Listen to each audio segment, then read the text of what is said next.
Honey Badger. Let's go to the southwest, let's go down to Delft. Rigs, mods, get them off the shelf. No ships, fleets, they got no bite. Good fights against reds are hard to come by. Jump clones, drones, testes made of stone. Drop zone, oh, signals in the zone. Is it B, C? System's gonna flip. I'ma fire all missiles and pop me some shit. Planets fly past, so make your stand. Like it's your last chance. Cause here I am. Starships were meant to fly. Stay docked up all night. Won't stop, so say goodbye. Let's form up one more time. Starships were meant to fly. Stay docked up all night. Let's form up one more time. Fighting all you motherfuckers. Fighting all you motherfuckers.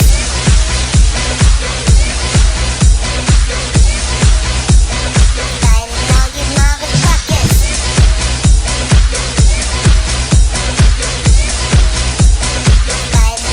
motherfuckers. Jump in, Missimi Tango Drake, I own that. And we all heard your fleets of shit, I know that. So fuck who you bought and fuck who you like. War's on life, there's no end in sight. Now we're taking all your stuff. Hey Tyler, thanks for Everybody the quiet now, break, join. break, break. Target primary, make it pay, pay, pay. Hope you If you a enjoyed G, it. you a 9CG, ain't stopping here, let's kick him to the streets. Planets fly past, so make your stand. Starships.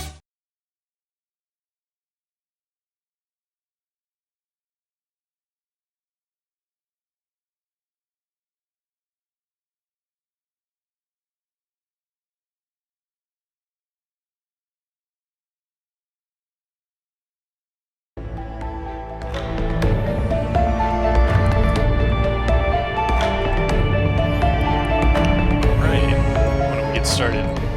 Welcome everybody. I'm PhynalEcho. Welcome to the Saturday morning stream. I'm going to be playing some more Shadowrun Hong Kong, as you can see, and hopefully we'll actually get to do something this time, because last few times have been really talky heavy, if you've been watching at all. So let's get into it.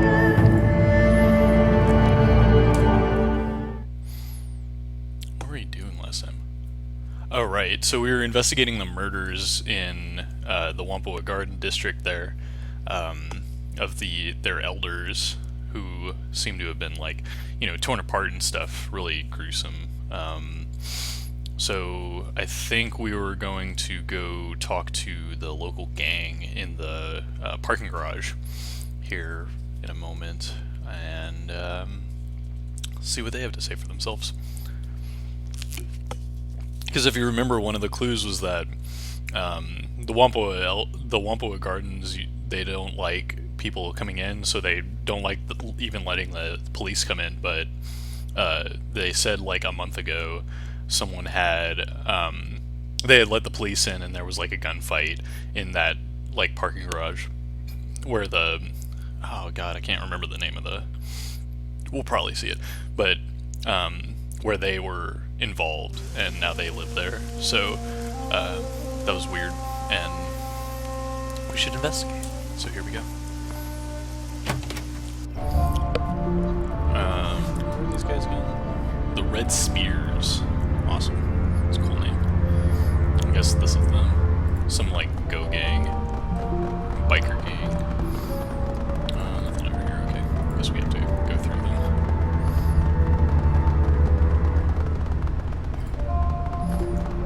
Hi, nothing to see here, just passing through. That's fine enough, lady. The woman hefts her weapon, tossing a nod toward the gangers behind her. This lot's our turf. If you're looking for a fix, you're welcome to trade. If you're not here for business, clear the hell out. You try and wander around on our turf, we're gonna have to air you out. So what do you say? You looking for a little pick-me-up, a little nitro to give you some pep? Maybe you want some chips, take that edge off. You want it? I got it. I can just attack them. That's good. Yo, can I just, like, look around? Woman, are you deaf? What the hell did I tell you? No, you goddamn well can't wander around our turf. Ganger shakes her head, mumbling something about idiots with no memory. Never mind. Okay, let's try to see what happened with the fight here. As far as I know, police showed up looking for somebody. They got it in here, all of them got killed. Whoever they were after was long gone by the time we showed up. Used to be a lot of Whampoans living here. They all cleared out, muttering about ghosts and shit like that. Have you heard anything else about the murders? Nothing much. Tell you what though, I got a guy named Kang. He was down in the storm drain system last week. Someone was moving down there, big too, man size. But I wasn't speaking any language Kang understood. Kid beat feet back here as fast as he could.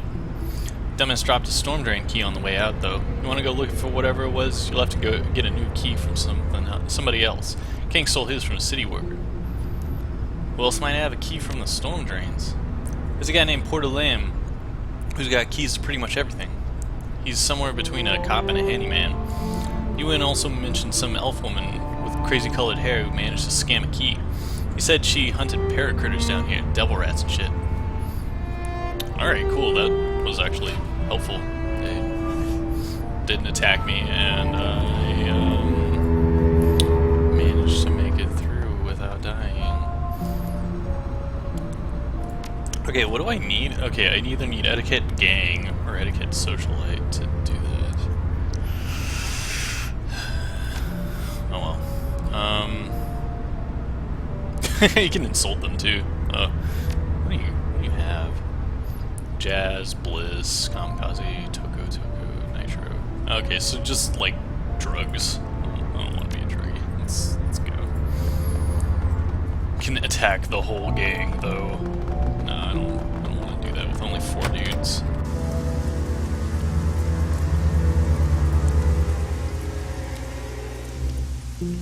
Okay. Who was I looking for? Get a key to the storm drains. So I have to look for somebody.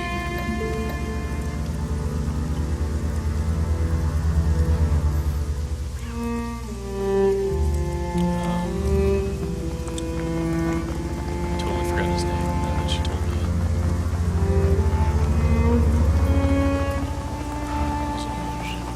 It was like portal. Yeah, whatever. Figured out. Porter Lamb. Okay, yeah, that's the guy. Oh shit, what was my voice for him? Oh god, I'm gonna have to look through my old videos to figure out what their voices were.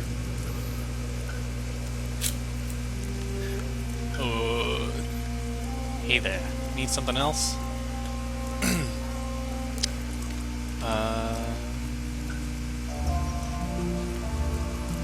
It looks like somebody went through Tong's things. Has anyone else been in sight? Since I've been here before Ip found him?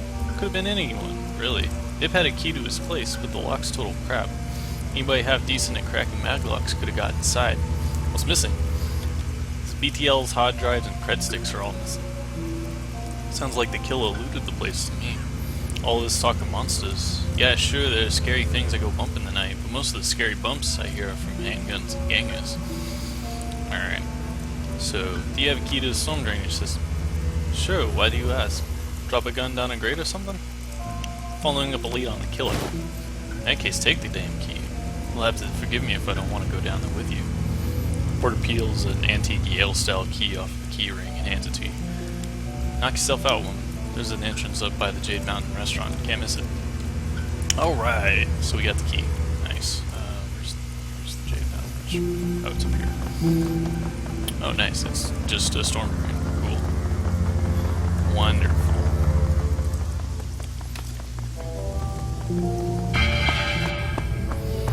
And in we go to the creepy sewer places. Good times.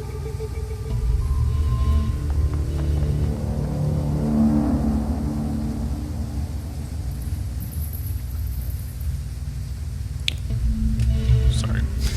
Need to not check my phone while I'm doing this. Oh god. You too got it?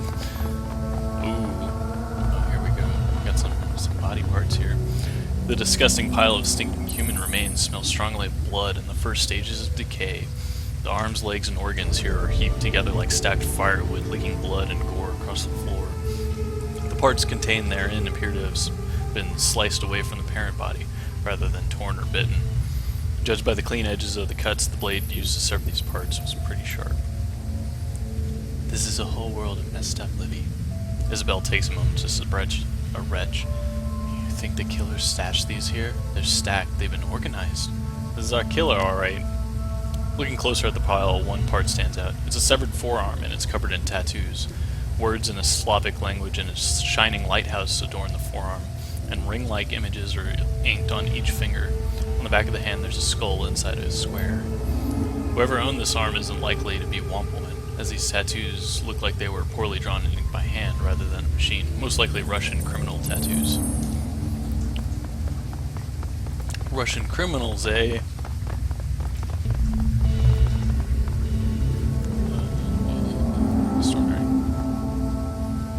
Despite the darkness, you see something glitter at the edge of the drain. Looking closer, it appears to be a necklace chain of some kind. It's become caught in the drain's grate, narrowly avoiding falling in the deep pit. Take the necklace. Lifting the necklace out of the drain, you turn it over in your hand. It's a simple silver pendant on a chain. The silver pendant depicts a long-tailed bird in flight, a magpie. Wonder if that has to do with elder magpie. Probably. It was her. Magpie was the... She was a vampire or something. No. Could have been Shadowrun.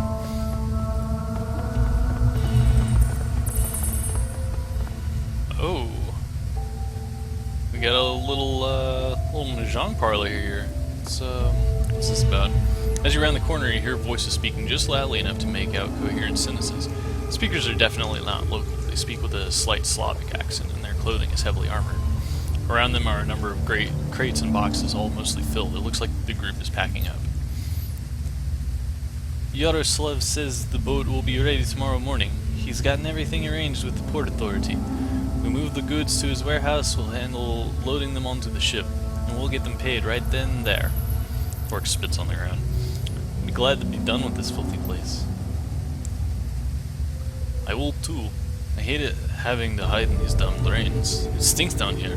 I can hear the double rats running down the walkways. It's a mess and it's disgraceful. We shouldn't have to put up with this bullshit. And Alexander still isn't back from his little trip. We'll have to leave him behind if he doesn't get back soon. I know, Galina. Until Andre says we're clear of the triads, we can't be seen with the goods on the street. If they find us, we'll go back to Vladivostok and sausage casings. Those red dragon Mudaki don't screw around when it comes to protecting the turf. Who knows? Maybe Alexander was stupid and they caught him. Either way, we'll have to let this crap through the drains for a few clicks. The orc woman sniffs the air suspiciously and her eyes dart toward the dark tunnel you stand in. Before you get a chance to get out of sight, she locks eyes with you. The orc lifts her chin as she regards you, cracking her knuckles. What have we here? A curious little pest come looking for things that don't concern her. What do we do with pests, Galina? Galina puts a hand on her shotgun's barrel. We break them, Vasilisa.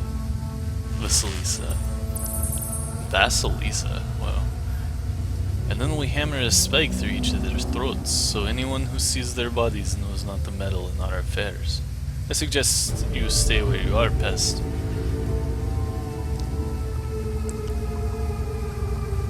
I'm not looking to meddle in anything, I'm just looking for a serial killer. Well, you found some, friend. Us. You think you can just walk out of here finding us? After finding us, think again. Because I know what happened to Alexander. Vasilisa's eyes narrow. She hisses her words through her teeth. If you so much as touched him, your suffering will become the stuff of legend, I promise. Where is he?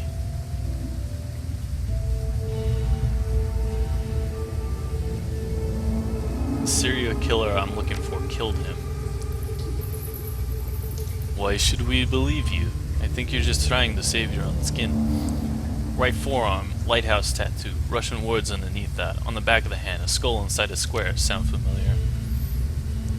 Vasilisa and Galina exchange a significant glance. Okay, so you've seen his arm. That doesn't prove anything. You should have seen it on him. You could have seen it on him.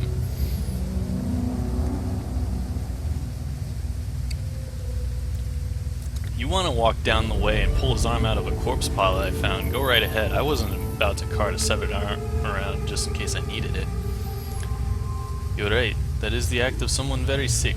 We can talk peacefully, but keep your hands where I can see him. Is there anything you can tell me about the murders that I might not know? You think we get out a lot? I wouldn't have even known there were murders if I hadn't bothered to come out to get some soy calf last week. It's none of our business and isn't our problem, and I like it that way. What was your friend heading when he disappeared? He found a key card. He found a key card for a stockroom located behind Miss Yang's Jade Mountain restaurant. He went to check it out. We thought there might be something valuable in there. A little extra money for our time spent down here in the drains, yeah? Nah. You have another key to the stockroom? Yes, there were several of them in box. We just popped the lock off and took them all. Vasilisa tosses you a key card. Here, we don't have time for this. We have to move this gear. You want to play detective? Go right ahead. Oh, cool people. God, she's like huge though. There's a troll over here. Nice. Okay, she doesn't want to talk to us. Alright, let's get out of here. Figure out what happened to Duder. Okay. Oh, okay, so we can go into the Jade Mountain restaurant now. Or the stock house. Creepy. Alright. Let's do this, I guess. Despite the table's crude construction, an artfully laid meal awaits the owner. Several small dishes are filled with pickled vegetables, while a larger plate is arranged with long slices of raw meat. The meat is pale pinkish white like raw pork and is covered in a light soy marinade. Poking at the raw meat, you discover that it's surprisingly tender. What's more, it has the faint aroma of marinade as if it's deliberately prepared. I don't know, it could be people, so I'm not gonna eat it. Box is packed full of odds and ends. It nearly overflows with a collection of knickknacks, souvenirs, and assorted personal effects. There's no rhyme or reason for the collection of items. They appear to have been thrown in haphazardly. Among the contents and charms are charms from various temples, a wooden mask, and a paper fan. Examine the mask. The wooden mask is extremely light. It's been painted a pale white, and the surface is almost as smooth as porcelain. Delicate features and lifted eyebrows are matched with bright red lips and delicately carved teeth. Teeth have been stained in deep black. What do charms look like? The small charms are square cloth packets, each approximately 1 inch wide and 3 inches tall. They come in a variety of bright colors and are embroidered with characters for prosperity, peace, wealth, and protection. Inside each appears to be a folded paper prayer or fortune written in Japanese. Examine the paper fan. Unfolding the fan, you tilt it toward the light to examine it. The image depicts an East Asian city from the 19th century or earlier. Curved roofs at sunset, beside a deep blue river. 2 ships sail along the river, which is in turn spanned by a long wooden bridge. In the foreground, laborers carry buckets along the shore as a man on horseback rides in the opposite direction. In the distance, a pair of large red buildings dominate the city skyline. 1 large temple hall and a 5-tiered pagoda. As you step away from the box, you hear a slight click in the distance, the sound of the door's latch shutting. You're no longer alone in the stockroom. Oh. Oh, it's Gaichu! Oh, cool! The ghoul's blind eyes search back and forth as it regards you. It cannot see you, but you have a sense that it knows exactly where you are at all times. What was... a hired gun. No doubt. Brought to bear against me by the Whampoan elders, a means by which they can lift the cursed plague in them. I salute your tenacity, but I wonder, will you hear me out before raising your weapon to kill me?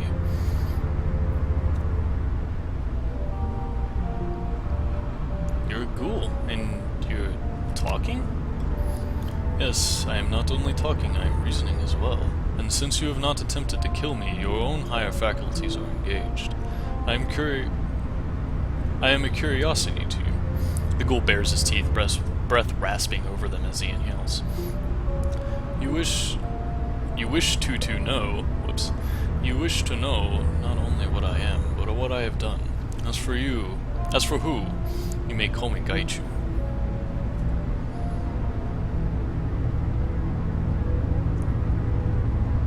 I know who you are.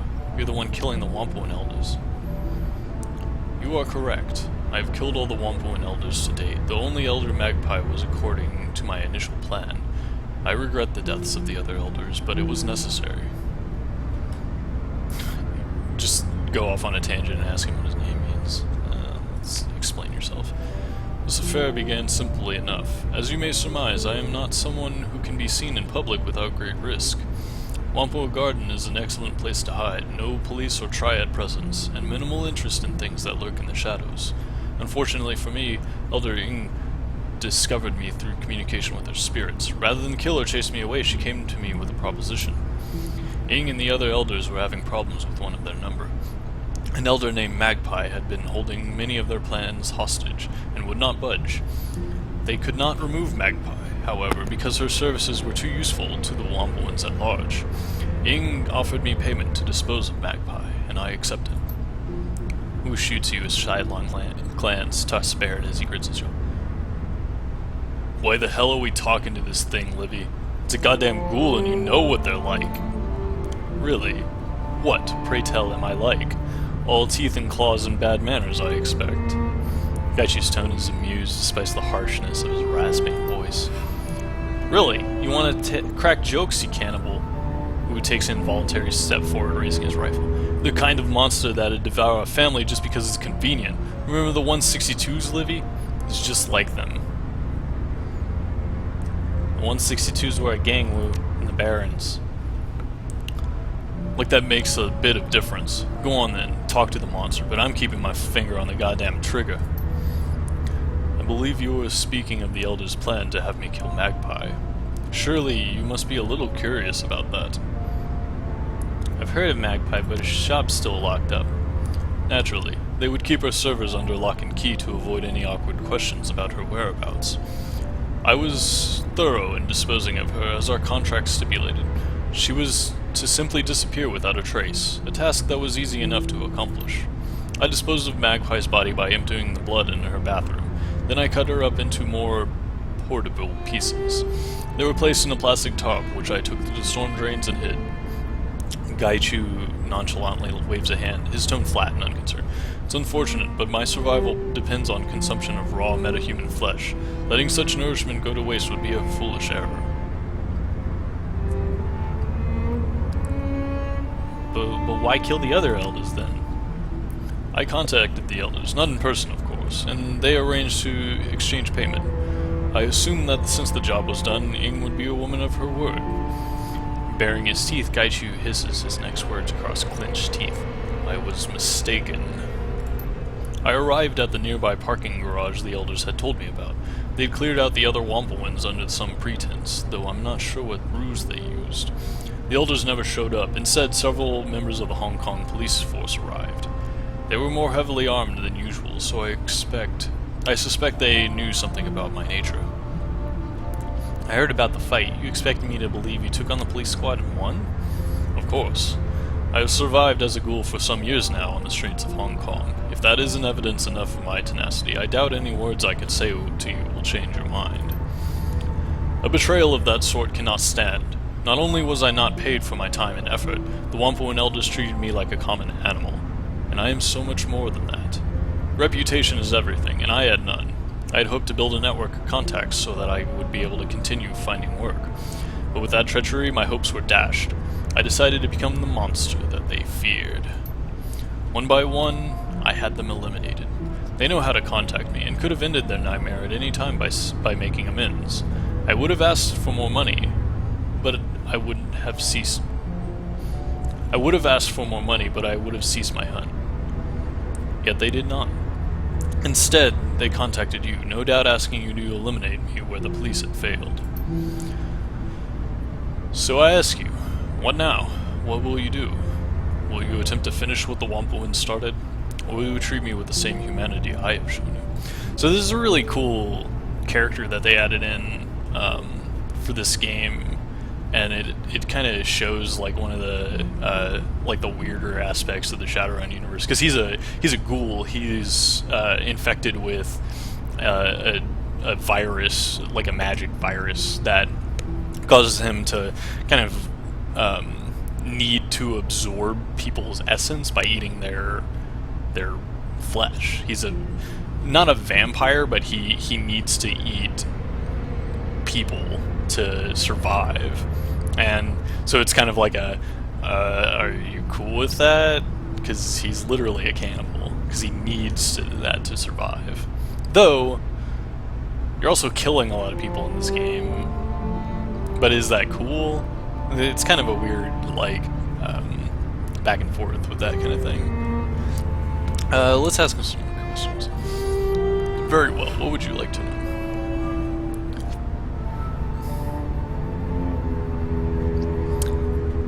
Did you eat the elders? Some of them, not all. My condition requires that I consume raw metahuman flesh. I do not require a great deal to survive, perhaps 3 or 4 pounds per week. Consequently, there is vastly more supply than demand. Why would the elders have you killed instead of paying you? Any number of reasons. They are notorious cheapskates and will always try to save money when dealing with outsiders. It could be their natural inclination toward profit. They may regard me as subhuman and therefore unworthy of respect. It could be that they felt I was too dangerous to allow to live. It could even be that they simply didn't like me. The net result is the same, however. They reneged on the deal that we brokered and attempted to have me killed. A message must be sent. Blood must be paid. As they have hired you to kill me, they have obviously not learned their lesson. If I let you live, what will you do? Kill the rest of the elders and anyone else they send to exterminate me. It's a matter of survival. Should I ever have the opportunity to work freelance again, potential employers need to understand the price of betrayal. These murders are my curriculum vitae in revenge. Ooh. I made my decision. Ah, shit.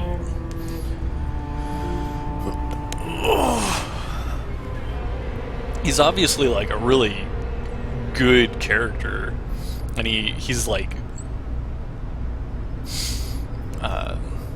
he's got like a samurai code of honor going, but he's still a ghoul, and he's been killing these people who are, you know, the subject of our investigation and everything. Shit. Do I kill him just because? This is a tough one.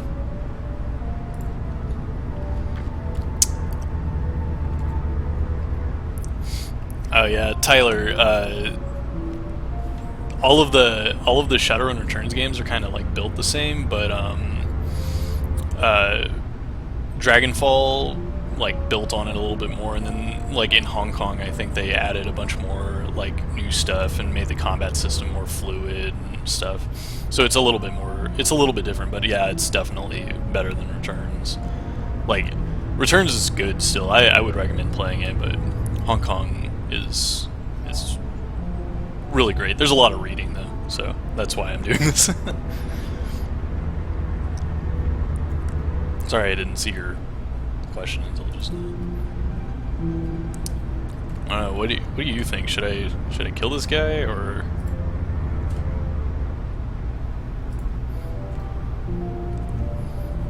I mean, I would be like, hey, come work with me. We can deal with this later. We don't have to worry about him killing the other elders. So I guess that takes care of it, and I can just lie about it. But though that doesn't explain the most recent elders' lack of stuff, because somebody stole all of her stuff. Very weird. I'll just get him to work with me. I think that's what I would do in this situation. Come and work with me. I can be your face. A curious offer. And what of the elders? Will you allow me the satisfaction of killing them?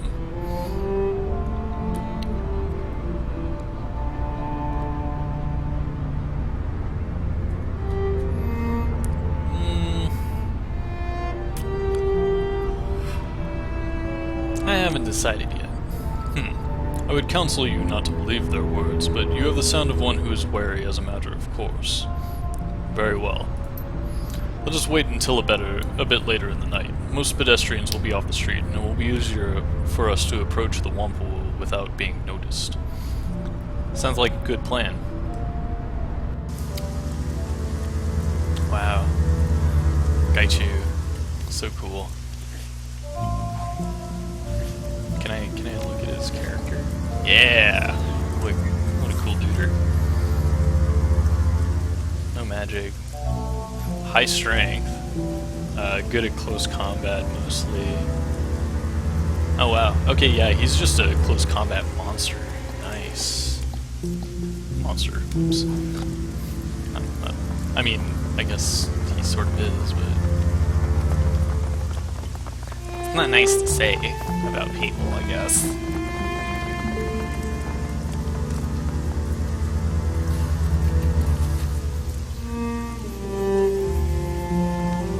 Alright, let's go talk to the Whampoas. They're probably not gonna be too fucking happy about me toting in Gaichu.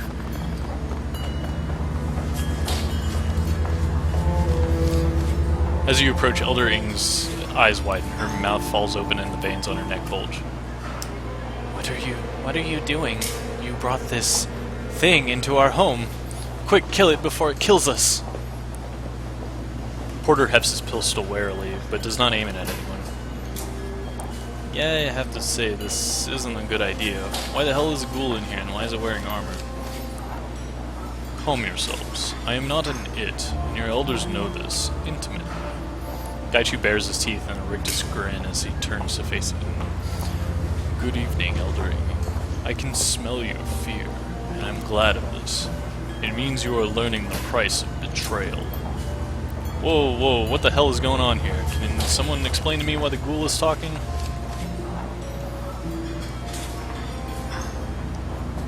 Gaichu had a contract with the elders, and they betrayed him. You dare what was his voice? Shit. You dare to accuse us of conspiring with a monster and covering it up? You're insane. The very idea is preposterous. Porter nods at the elders, looking back at you with a wary expression. I'm interested to hear what kind of evidence you have to support this theory, Livy.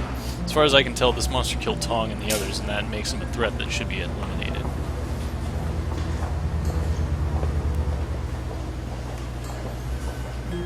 The elders hired Gaichu to kill Elder Magpie and make it look like she disappeared.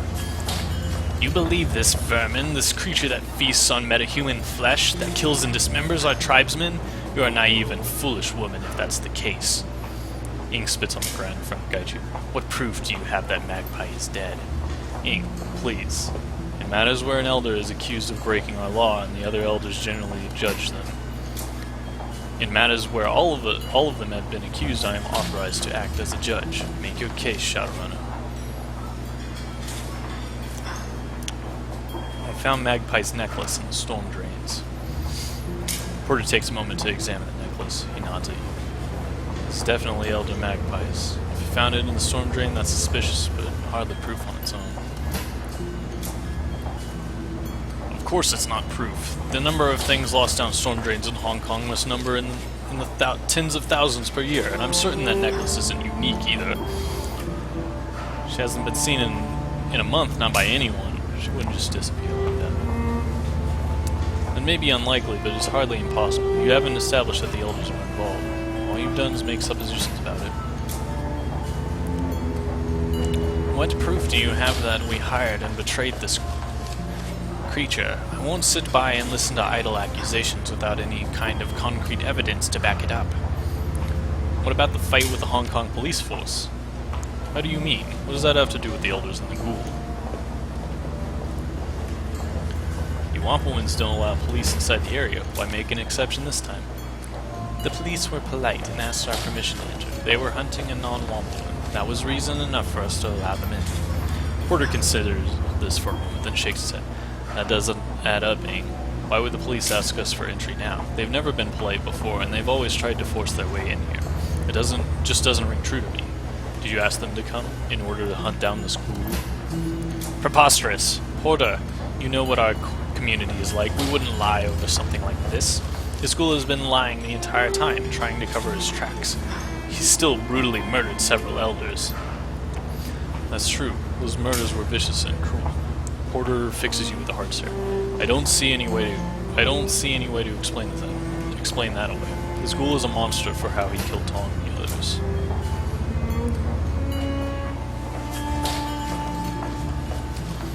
The scene of Tong's murder, like the others, was a deliberate sham. It was made to look more horrific than it was. I believe you. The blood smeared on the walls, the removal of his skin, that's a scene designed to evoke horror, not the scene of an actual fight. Elders, what do you have to say in response? This is a farce. We have dedicated ourselves to pursuing the Whampoan, to protecting the Whampoan tribe and everyone who lives in Whampoan Garden. Do you really believe outsiders and monsters over our word? We, who have only tried to end the killings. You've been duped, Porter. You and the Shadowrunner. I concur. Porter, you know me. You know the kind of person I am. I wouldn't be party to the killing of another elder. I can't believe we are entertaining the notion that we have to defend ourselves. We should be disposing of this ghoul instead. Tang narrows his eyes at you, hissing. If you think I'll forget this, you're sorely mistaken. I will not tolerate this kind of insult. The elders were all too happy to have the red spears move into the garage, almost like they wanted to keep anyone curious about the fight away. That's right. Ip, you even told me not to go find out what happened with the fight. You said the Red Spears gangers were moving in to leave them alone.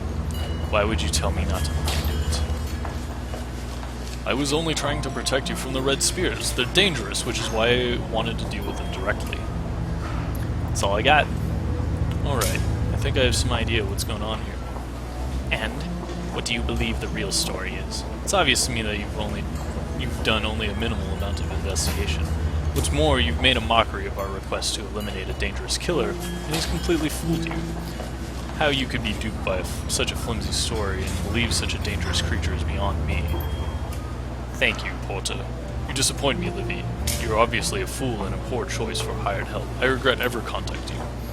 Very well. In order to protect the Whampoa tribe, I sentenced this ghoul to death. I also sentenced the Shadowrunner to die as well, as such a dangerous individual who is so easily swayed can only turn against us. Now, wait just a minute, Ing. Porter, do as you're ordered. Where are our elders? Where are your elders? Wow.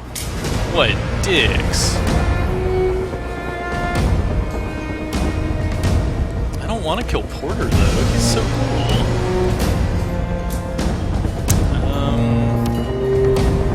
Alright, gotta get find cover. Kill that Doberman first.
fall to the ground, you stop and survey the carnage around you. It is accomplished. No more betrayers alive. No more worry that others may think they can take advantage of me. Lead the way. I look forward to our new business partnership. Well, rough. I don't know if that was the right choice, but it sure was interesting. I will say.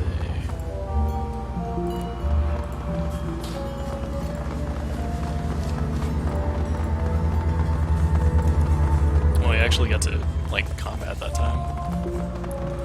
I mean, Gaichu's cool, so he's a freaking powerhouse, so I don't know why.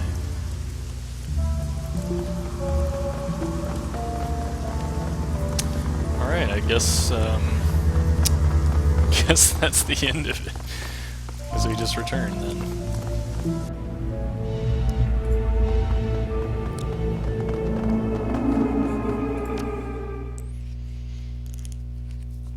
Kindly probably isn't going to be too happy about that, but...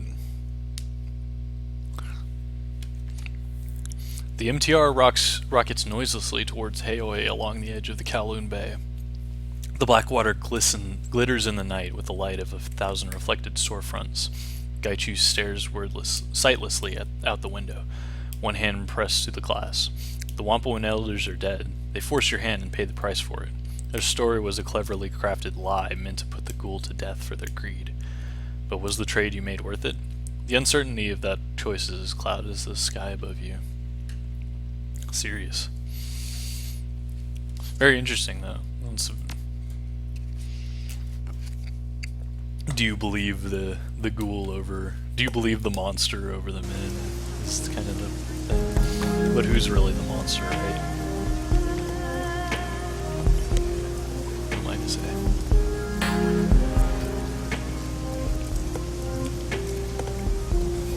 I mean, he helped us. He didn't need us, so...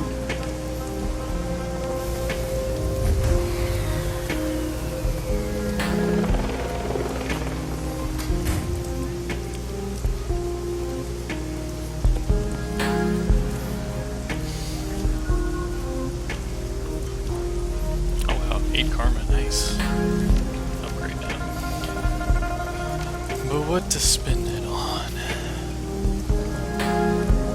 I guess I could pump up SMG and rifle a little bit.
Disheveled man in filthy rags teeters on the sidewalk, wobbling on unsteady legs. His bloodshot eyes dart about desperately in the acrid, sweet odor that wafts off and buzzes unpleasantly in your nostrils.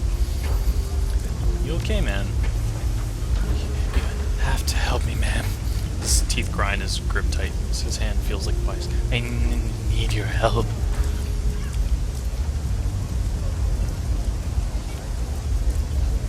Say the magic word first. The man yanks you closer. Your eyes are watering from his pungent proximity. Still, you notice that his tattered clothing bears designer logos.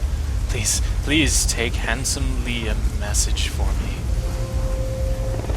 Never heard of him. Now, who are you and why are you touching me? I'm Steven.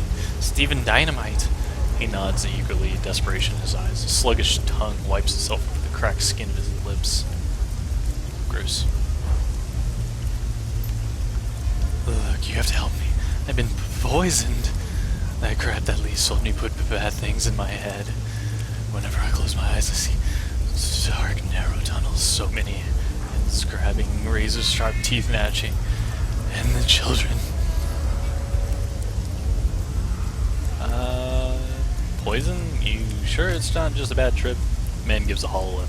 I know my way around substances well enough to know the bad trip when I have one. This is something else. Alright, I'll do what I can. Tell Lee when he's done what he's done to me. That I need relief. Tell him that I want. The sentence trails off. What do you want? I want my money back. His reedy voice wavers, but he stops and says, poison, nightmares, money back. Got it. Anything else? Just come back. Please hurry. Alright, well that was weird.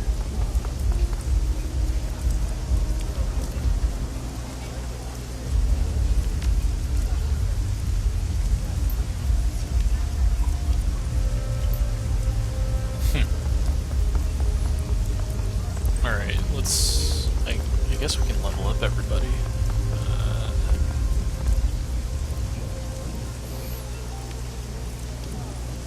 Oh, Gaichu can do something.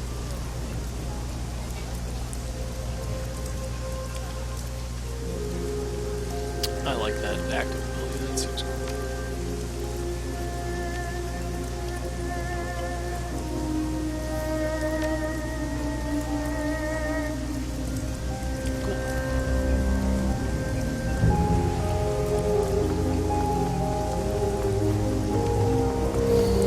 There's a smuggler outside of it. Two men in dirty synth leather jackets look up from their conversation as you approach. Both look haggard, their shoulders slumped with exhaustion. Neither of them appears to have shaved this morning. What do you want, woman? I'm talking here. I'm new in town. Figured it'd pay to make all the connections I can. Grim chuckle rumbles at him. Chose the wrong day, stranger. We're moving further downstream, and we're doing it today. Something wrong with this place. Too many bad dreams. Yeah, I know what you mean. Man blinks. His expression shifts from guarded curiosity. Did you dream it too? The long corridor and the thing with the ivory crown. Something like that. He licks his lips, nodding. Lots of people in the town dreamed it, something like it. From the folks I've talked to, there were a bunch of different versions. Some people turned away from the corridor, went down alleys, that kind of thing. I've never even set foot in the old city before strangers, so tell me, why the hell am I dreaming about all of a sudden? I don't even know what this damn thing looks like on the inside.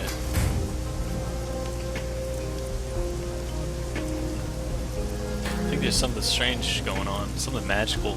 Walled City is where it's coming from. Grunts. It's a curse, nothing else could be. Everybody knows the place is haunted, a living hell full of evil spirits and poisoned key. If you're not careful, you'll wind up trapped inside with the rest of the human garbage. His companion cuts in, kill the head, catch a healthy whiff of alcohol. This ain't gonna happen to us, no way. Only the lowest of the low wind up in the walled city. So like he said, we're going further downstream. As soon as our things are packed, we're out of here. Damn right, this place is a dump anyway.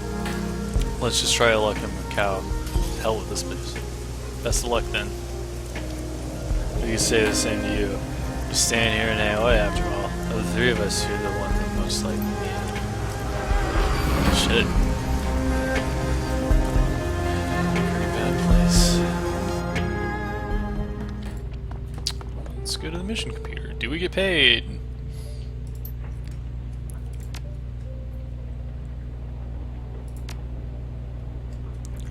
Livy, I need you to come to the parlor. A friend and a business partner of mine named Dr. Shin Yang has need of services. Something about attending a fancy party in Repulse Bay. He was unwilling to give me the details. I think he wanted to size you up himself. Duggan asked me to do some digging on my own into Raymond's history. I guess he doesn't trust Kindly Chang to give him the full story. I can't say I blame him, since she'd hide things from us if it was in her best interest to do so. I've been poking around various corners of the Matrix, trying to dig up what I can. Most sinners leave a data trail the size of an aircraft. Most sinners leave a data trail the size of an aircraft carrier in their wake. Working backward in time, Raymond starts out that way, but it slowly tapers away into nothingness.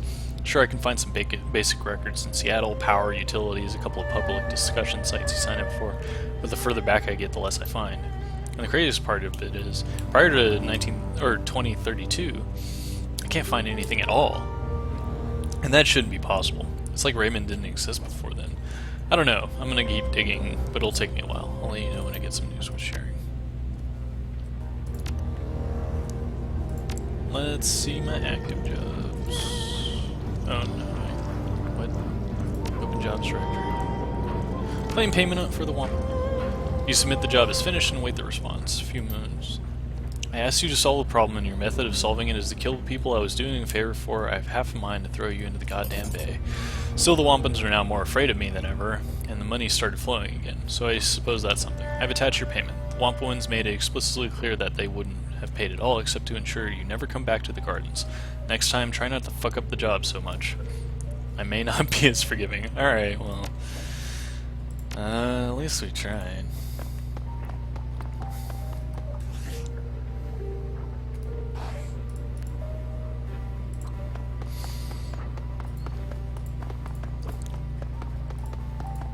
Wonder if Duncan has anything to say.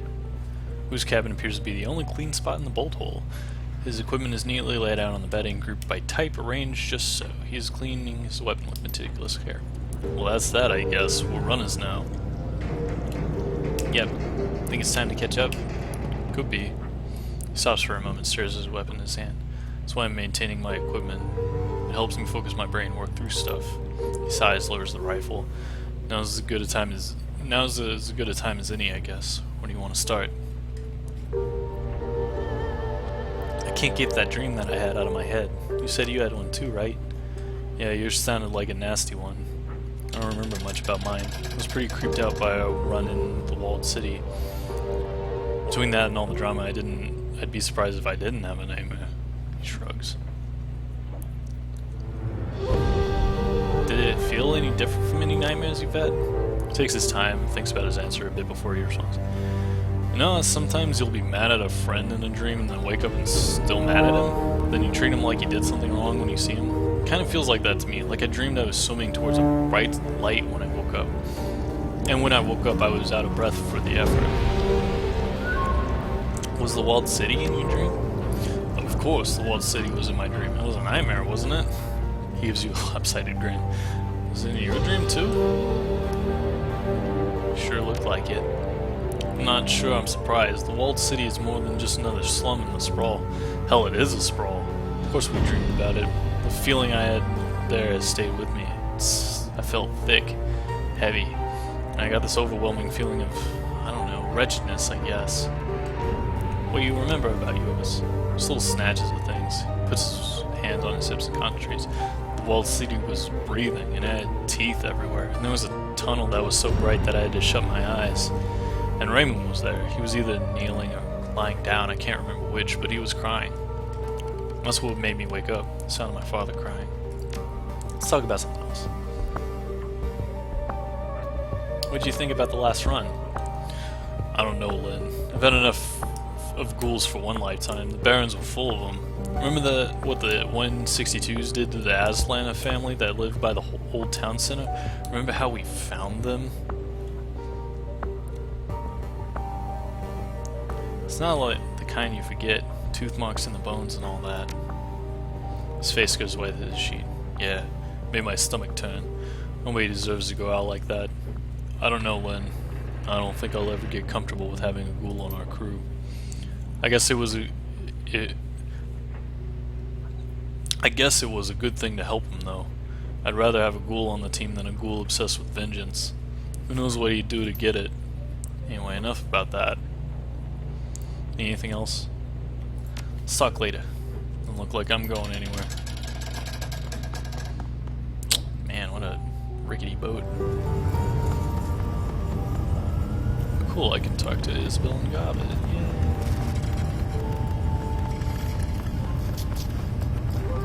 What's up, Isabel? Isabel's cabin is an exercise in controlled chaos. Her living space is utterly dominated by an enormous jury-rigged computer. Serpentine cables snake from component to component, tying dozens of obsolete terminals and cyberdecks together into a single colossal machine. This is my personal machine if you're looking for your mission computers downstairs. She doesn't bother looking up. You can see that she's elbow deep in the guts of an obsolete cyberdeck, one of a half dozen that have been wired into her computer with braided cables. Actually, I was hoping to talk to you. Got a second? There's a long pause, then she chirps out a response. We're talking now, aren't we? I guess so, yeah. Can I ask you a few questions? She leans in, scrutinizing the innards of the obsolete deck. Go ahead, I'm not stopping you. Have you been having weird dreams recently? Her body goes still. Yes, I think everybody has. I was just curious, not trying to make a big deal over it. Good. Slowly she begins rummaging through the guts of the obsolete cyberdeck again. Let's not do that then. It's quite a machine you're working on. Care to tell me about it? She's my pet project. I call her the Octopus. She waves her hand at the tangle of thick power cables that radiate out from the machine's central core. You might be able to guess why. Impressive work. How well does it perform? She's a monster. She yanks a fried chip from the deck's motherboard and neatly sets it aside, then fumbles in a nearby bin for a replacement. An absolute beast. What is this thing made of? Whatever I can find. Busted terminals, obsolete cyberdecks, aftermarket memory from Maximum Law's dumpster. Scavengers would kill for this stuff in the walled city, but out here people throw it away. She chuckles to herself as she uses a card into an empty expansion spool. Most deckers are early adopters. They buy whatever's newest, shell out huge amounts of new in hopes of riding the bleeding edge. Stupid. Why? Because I can have five of last year's models for a quarter of the price of that whiz new cyberdeck. And after I've finished daisy chaining them together, the machine that I built will run circles around your hot new deck. Yeah, and you'll need a flatbed truck to carry it. Do we look like we're hurting for space to you? She rummages in a bin to her left and pulls out a stick of solid-state memory. It disappears into the deck she's working on. I've got a whole boat to work with, your cabin included if I told Gobbin I needed it. Be my guest, I wouldn't mind. A long pause. Huh. Well, I was joking, but if you're really okay with it, I might someday. We'll see.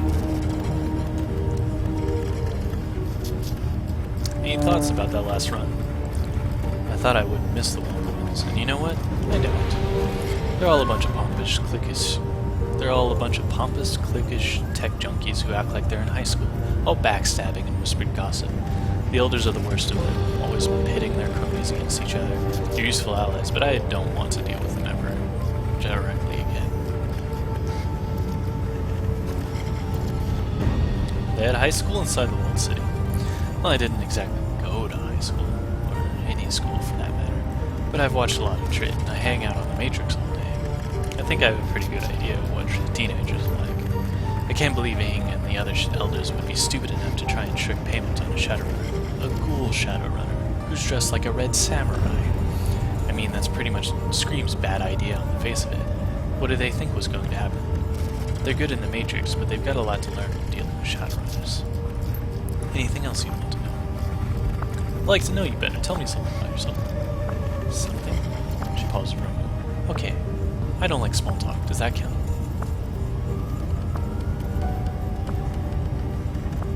Yeah, of course. If you don't want to talk, we don't have to. Thanks for not pushing it. It's nothing personal. I just don't think I'm a very interesting person.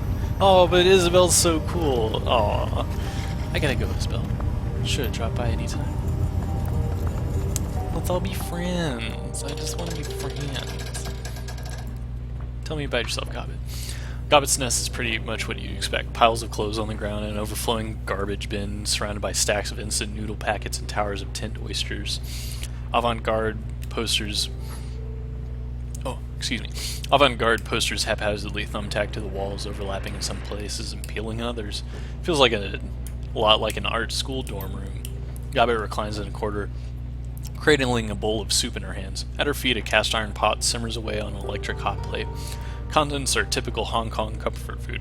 Chicken-style soya broth, elbow macaroni, tinned ham, and a heaping scoop of egg-flavored mycoprotein.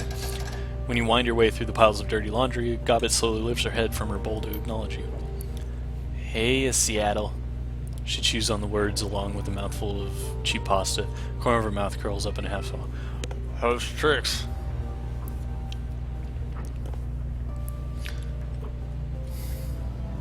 Things have been better, things have been worse. That's the attitude, very stoic, very strong, it's downright inspiring. She skims the oily slab of faux ham off the top of her soup and pops it into her mouth. Now you want to tell me what you're doing in my bedroom? I'm assuming you're not here to admire the view. Have any nightmares recently, like bad ones? Her jaw stops working mid-chew. Slowly she nods. Yeah, I have. We all have. Everyone in town. Me too. And Isabel. We both just had the same nightmare. Let me guess, you saw the walled city and a black whirlpool and teeth. Thousands and thousands of teeth. She holds up a hand. You don't need to answer. I already know that I am right, because I just had the same dream. Creepy, I know. Her voice goes quiet. Dreams are coming from inside the walled city, I'm sure of it. All the negative energy pent up in there. All that pain and anger and poisonous key, it's leaking out. And while we sleep, it's getting to us. You think that is a magical phenomenon, then? Yeah, I think it is. Want my personal opinion? The walled city is cursed, deep down. I think that everybody knows it. We live in its shadow. It's bound to mess with your head, you know, and it is. But they're just dreams. It's not like they can hurt us, right? Oh, cat wants out. Hold on.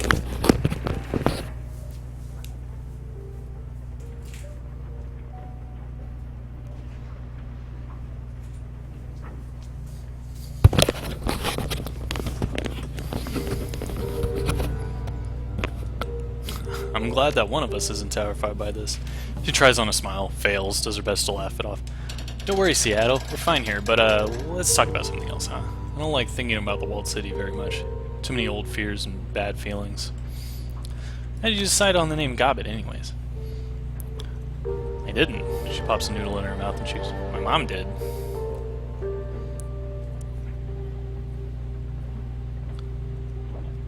So, Gobbet is your given name.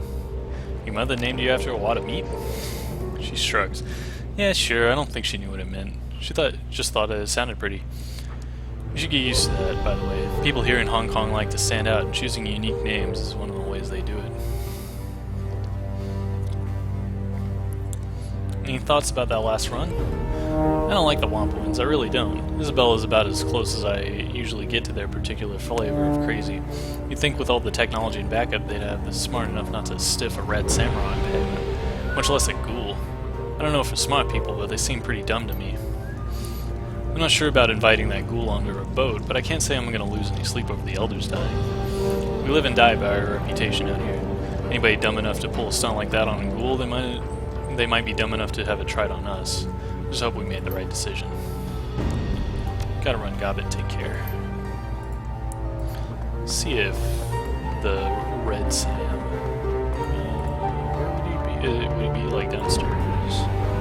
Or is he hanging out somewhere else?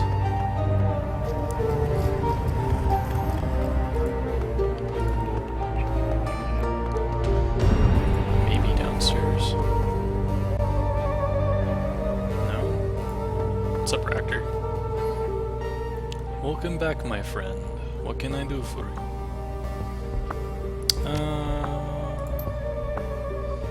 I guess not. Where is Gaichu then? Oh, there he is. Storage room that functions as a Gaichu's cabin is cramped, overheated mess. Piles of old ship parts share space with tarnished cookware, flats of instant noodles, a collection of cast-off clothes, and reams of diagnostic manuals for obsolete computer hardware. Top it all off, there's barely any light whatsoever. All of the bulbs in this room are missing. Gaichu is busily moving boxes around, apparently in an effort to carve out some personal space amid the junk that he shares his cabin with. As you enter, he cocks his head and turns around. Welcome to my sanctuary, Livy. I apologize for the lack of light, but as I did not need it, Gobbet took the bulbs for use elsewhere. Gaichu puts down the box that he's in the process of moving, politely bows his head toward you. How can I be of assistance? Don't you worry about bumping into things? It's cramped in here. No. Light and darkness have no meaning for me. I see after a fashion, but only the astral shadows of the world. You, for instance, are as clear to me as the sky on a clear day. But inanimate objects are only dim shadows. That's why I cannot use a rifle. I simply cannot aim at any significant range. Gaichu waves a hand around the room, fingers uncurling as if to offer the contents to you. For everything that is not living, my hearing and sense of smell are more than enough to keep me aware of where things are. For instance, I can hear Gobbet frying oysters on a hot plate. Smell like she fished them out of a dumpster. Any thoughts about that last run? Gaichu shrugs, blinking a few times in surprise. What do you expect me to say? You have allowed me to live, invited me to your home, or boat if you prefer. You have given me a means to earn an income and use my particular set of talents. I am pleased with this. In addition, you allowed me to extract vengeance on those that had wronged me. To me, that says that you understand the nature of reputation and fear in the shadows. I look forward to working with you. Is there anything else I can do for you? I need to talk to you about your condition, being a ghoul. Gaichu inclines his head. As you wish, you are my benefactor, and as such I yield to you. Ask then, I will do my best to answer. Aside from being blind, how has it affected you? Aside from my heightened senses of smell and hearing, I am stronger, tougher, and more resilient than any mundane human. I can achieve feats of physicality that are normally restricted to adepts and those with extensive enhancements.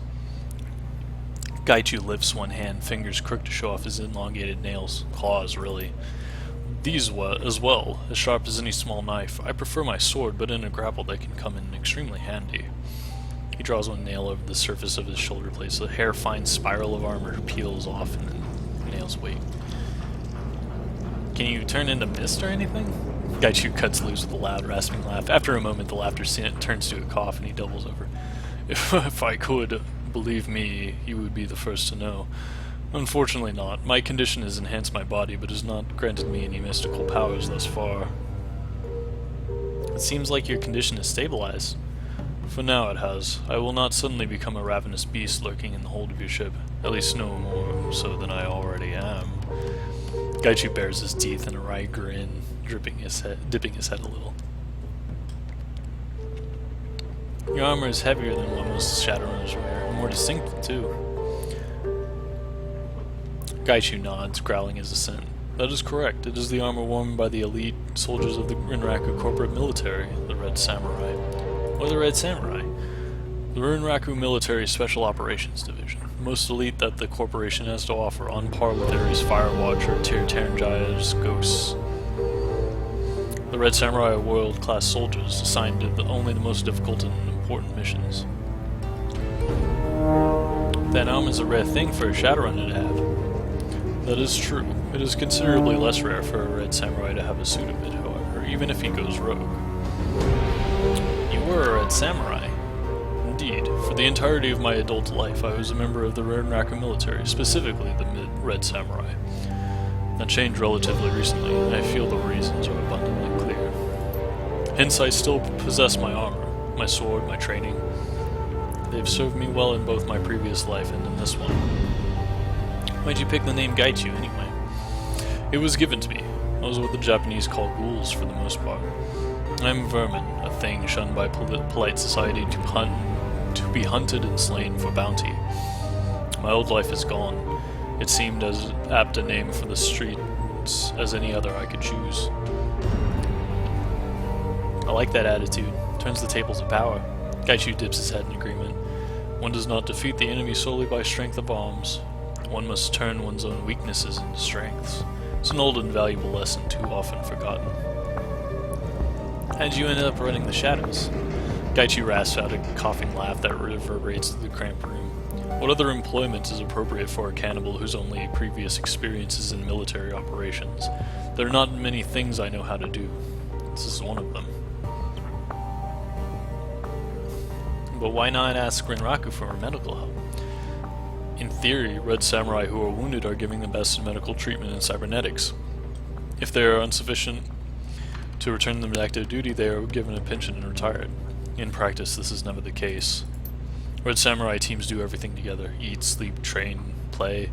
We learn to think for each other, move as a single entity. When part of that team is broken, it affects everyone. Gaichu runs his claws over his scalp, sighing. The other members of the unit would be distracted, thinking about a wounded comrade, and would resent a new member for usurping the old member's place. So the wounded invariably take the same course of action for the good of the team. Ritual suicide, seppuku. That's completely insane. Gaichu chuckles softly, shaking his head. I believe that is effective in most cases, but I also believe I am worth more alive than dead. In my case, I became infected while on a sabotage mission against Shiawase in Osaka. The unit was exfiltrating on foot in Nanino Ward through the Iron Chiku slums. We had not anticipated a ghoul nest on our route. My surprise got the better of me, and I was bitten. Understand that since the passage of the Yamato Act, Japan is a pure country. Metahumans are deported, and to be infected with HMHVV is to be less than an animal. You will be killed on sight. Since this was in effect the same as being permanently crippled in the eyes of my team, it was expected that I would kill myself. Sounds pretty fascist. Gaichu bares his teeth in a vicious grin. When I was younger, I would have argued that you simply did not understand what it means to be Japanese. I think now, however, that you are correct. The Yamato Act is a convenient way to encourage nationalistic fervor while avoiding the racial problems of other nations by simply removing non-humans. Because I was still capable of fighting, I questioned the necessity of suicide. Why should I die if I was still as effective as before? Was I not worth having because my diet had changed? One does not discard a quality tool simply because the surface is stained. I made the decision to leave while the unit was allowing me time to prepare for my expected suicide. I took nothing but my weapons, armor, and a small number of personal mementos. I knew that the unit would hunt me down and kill me. Ghouls are considered vermin in Japan. To have a Red Samurai become one and refuse to die? Unconscionable. It sounds like the Red Samurai take Honor very seriously. They do, to an anachronistic degree. Political and ideological indoctrination is as much a part of the training as physical fitness and weapons practice. In order to use this, Gaichu raps several knuckles on the hilt of his sword. They make certain you will only turn it on enemies of the company and the nation. They found me 2 weeks after I ran. I was careless as I fled south, and they caught up with me in Fukuoka. But I escaped. Barely. It was at that point that I decided I should leave Japan. I knew that they would not stop hunting me, but I could make it more difficult for them. How did you end up in Hong Kong? I was searching for a cure. I needed a place where I could disappear into the shadows, find work, and evade capture if a cure did not materialize. The Yamato Act meant that it was even more dangerous to be in Japan than anywhere else. Gaichu smiles thinly, leaning back on his heels. I went to China, primarily because I still hoped to be able to return home. It felt less final if I fled to somewhere nearby. I went first to Shanghai, but Renraku's presence there is significantly more robust than in Hong Kong. I learned that my previous unit had not stopped hunting me after I left Japan, so I decided to move further afield. Gaichu unfurls his hand, claws pointing toward the ceiling. Hence, Hong Kong. Or else can anyone arrive and disappear without the city carrying one whit? I can choose Berlin or Seattle. Lagos, maybe? Definitely. I considered it, in fact. If for no other reason than its proximity to Asamando. Asamando, I think, is a ghoul-only nation. Like, the ghouls that didn't turn into monsters or just, like, lose their minds went and, like, founded a nation there. But I was not yet ready to give up on a cure. Lagos lacks the infrastructure and medical care for better maintained cities. Gaichu shrugs. Perhaps when we part ways, I will relocate there. Since arriving here, I've drifted between neighborhoods, selling my services to those who are unafraid of my appearance and condition. Gaichu frowns deeply. It's not been as profitable as I'd hoped. See you later, Gaichu. Please come by whenever you like. Gaichu's a cool dude.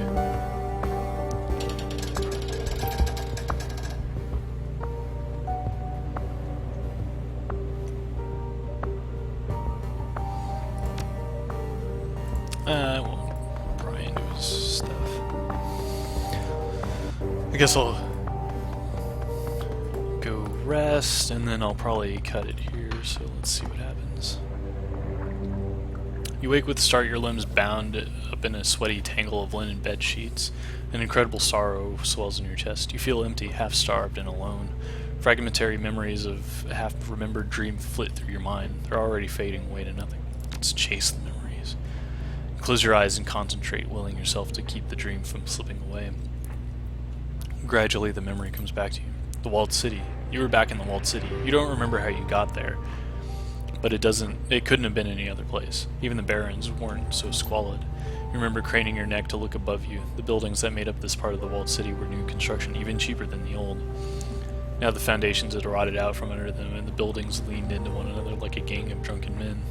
A rain of plaster and asbestos sprinkled down, dusting your shoulders.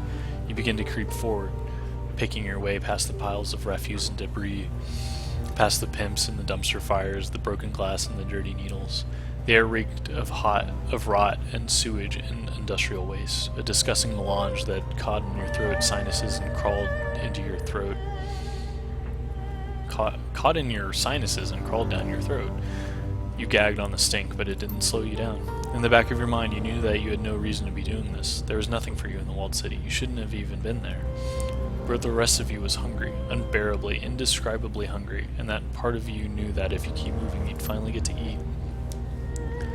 As you forced your way deeper into the walled city, locals stood at their windows and stared. Inexplicably, some of them dropped to their knees. You kept moving. You could see something in the distance, a silhouette, something enormous, at least twice the size of a troll, but delicate. It was beautiful. The huge figure beckoned to you, gesturing with slender limb.